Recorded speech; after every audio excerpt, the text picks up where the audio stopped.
12월 5일 월요일 슬픔에 관한 용어집. 영어에는 자식을 잃은 부모를 지칭하는 단어가 없습니다. 남편을 잃은 아내는 미망인, 아내를 잃은 남편은 호라비, 부모를 모두 잃은 아이는 고아라고 부를 수 있습니다. 그러나 아이를 잃은 부모는 따로 부르는 말이 없다는 것입니다. 유산, 영화의 갑작스런 죽음, 자살, 질병, 사고, 죽음은 아이를 이 세상에서 빼앗아 가면서 남아있는 부모들에게서 자신을 지칭할 용어마저 빼앗아 갑니다. 그러나 하나님은 독생자 예수님이 십자가 위에서 돌아가시며 아버지 내 영혼을 아버지 손에 부탁하나이다 라고 하나님을 부르신 것과 같은 통렬한 슬픔을 잘 이해하십니다. 하나님은 예수님이 이 세상에 태어나시기 전에도 아버지이셨고 마지막 숨을 내쉴 때에도 아버지이셨으며 그분의 아들이 굳어진 몸으로 무덤에 누일 때에도 여전히 아버지이셨습니다. 오늘도 살아계시는 하나님은 모든 부모에게 아이가 다시 살아날 수 있다는 희망을 주시는 부활하신 예수님의 아버지이십니다. 이 세상을 위해 그리고 당신과 나를 위해 그분의 아들을 희생시킨 하나님 아버지를 당신은 어떻게 부르십니까? 아버지입니다. 여전히 아버지이십니다.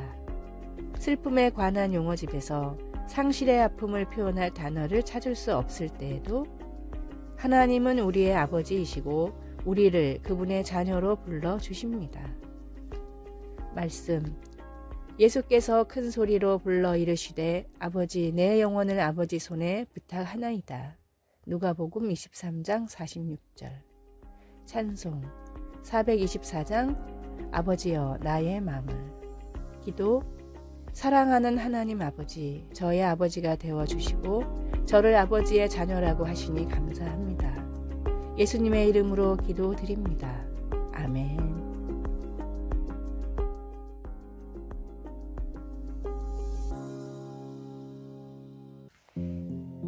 12월 6일 화요일 마음을 움직인 $20. 미국 캔자스시티의 사업이 망해서 노숙자가 된 스튜어트라는 남자가 있었습니다.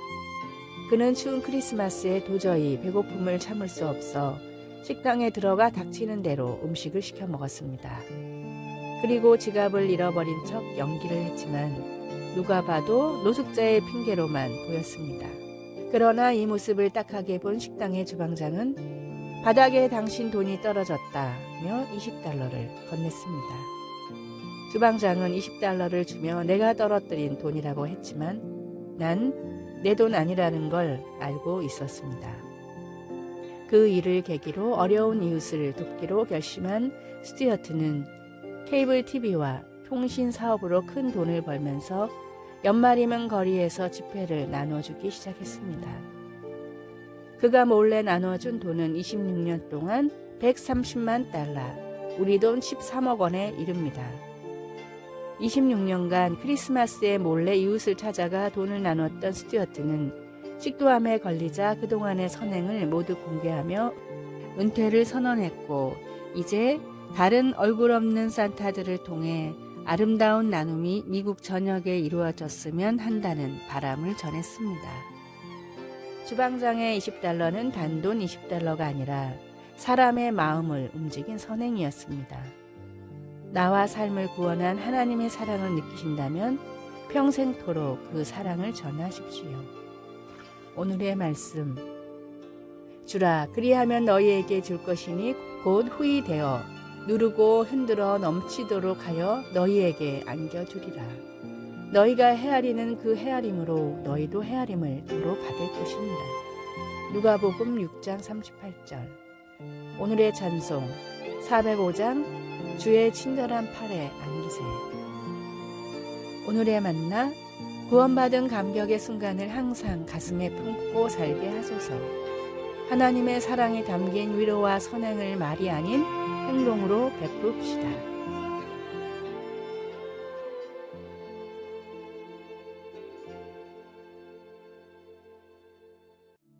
12월 7일 수요일, 교회 공동체는 필요합니다. 요즘은 세상이 변하여 정기적으로 교회에 출석하는 교인의 수가 예전과 같지 않습니다. 왜 그럴까 하는 의문이 바로 떠오릅니다. 그에 대한 답은 많고 다양하지만 작가 캐슬리 노리스는 우리는 왜 교회에 간가? 라는 질문에 어느 목사님이 주신 답 하나로 여러 답을 대신합니다. 그는 우리는 다른 사람들을 위해서 교회에 갑니다. 거기엔 당신을 필요로 하는 누군가가 있을지도 모르기 때문입니다. 라고 말했습니다. 물론 이것이 우리가 교회에 가는 유일한 이유는 결코 아니지만 그의 대답은 히브리서의 마음과 일치하고 있습니다. 히브리서는 신자들에게 믿음 안에서 인내하라고 권면하면서 그 목표를 위해 모이기를 패하지 말라고 강조했습니다. 모이지 않으면 서로 격려하는 중요한 일을 하지 못하기 때문입니다. 우리는 서로 돌아보아 사랑과 선행을 격려하기 위해 상호 간의 격려가 필요합니다. 여러분, 누군가 당신을 필요로 할지도 모르기 때문에 함께 모이기를 계속 하십시오.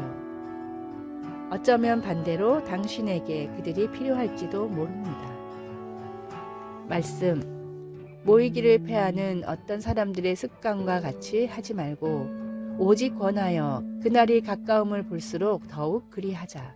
히브리서 10장 25절. 찬송 221장 주 믿는 형제들. 기도, 다른 사람들과 함께 예배하고 하나님의 이름을 찬양할 때 아버지의 이름으로 사람들을 격려할 수 있도록 도와주소서. 예수님의 이름으로 기도드립니다. 아멘.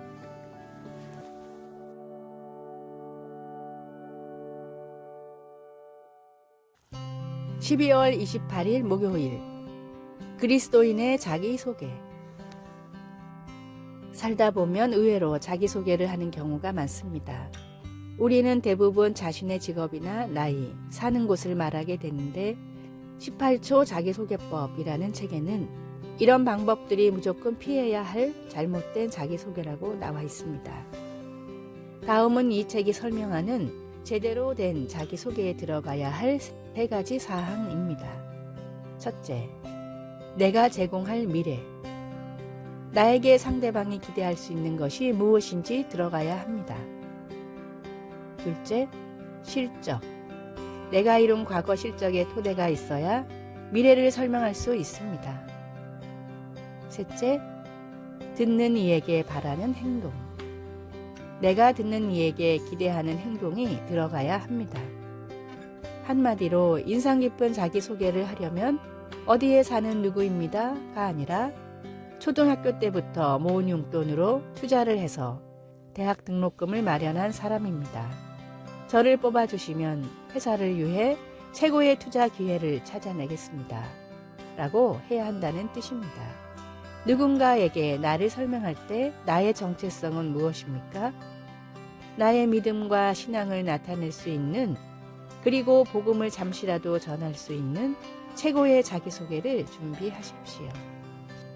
오늘의 말씀, 너희는 세상의 소금이니 소금이 만일 그 맛을 잃으면 무엇으로 짜게 하리요? 후에는 아무 쓸데없어 다만 밖에 버려져 사람에게 밟힐 뿐입니다. 마태복음 5장 13절.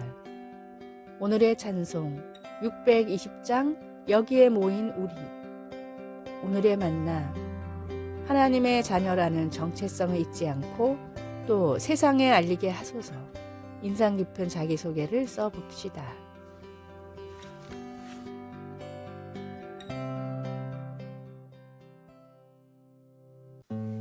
(12월 9일) 금요일, 지금 세대. 1964년 젊은 환경운동가 잭 와인버그는 30이 넘은 사람은 누구든 절대 믿지 말라고 말했습니다. 와인버그의 이 말은 한 세대 사람들에 대한 고정관념을 심어주었는데 그는 나중에 이 말에 대해 후회했습니다. 내 머리에 문득 떠올라 말한 것이 완전히 왜곡되고 오해를 불러일으켰다고 회고했습니다. 밀레니엄 세대를 폄하하는 말을 들어본 적이 있습니까? 혹은 그 반대는요? 다른 세대를 향한 그릇된 생각 때문에 세대 간의 통로가 막힐 수 있습니다. 분명히 더 잘 소통될 수 있는데 말입니다. 히스기야는 훌륭한 왕이었지만 다음 세대에 대해서는 관심이 부족했습니다. 젊은 시절 히스기야가 불치병에 걸렸을 때 그는 하나님께 살려달라고 부르짖었습니다. 그래서 그에게 15년의 삶을 더해 주셨습니다. 그러나 히스기야는 그의 자녀들이 언젠가 포로로 잡힐 것이라는 무서운 소식을 듣고도 눈물 한 방울 흘리지 않았습니다. 그는 적어도 자기 시대에는 평화와 안전이 있을 것이라고 생각했습니다. 히스기야는 자신의 안위에 쏟은 열정을 다음 세대를 위해서는 보여주지 못한 것 같습니다. 하나님은 우리를 나누는 세대 간의 벽을 넘어 사랑하라고 하십니다. 나이든 세대에게는 젊은 세대의 참신한 이상주의와 창의성이 필요하며 반대로 젊은 세대는 윗세대의 지혜와 경험에서 도움을 받을 수 있습니다. 말씀. 히스기야가 낯을 벽으로 향하고 여호와께 기도하여 이르되. 열왕기하 20장 2절. 찬송. 225장 실로암 샘물가의 핀. 기도. 하나님 아버지, 나와는 다른 세대들을 존중하며 소통하게 하소서. 예수님의 이름으로 기도드립니다. 아멘.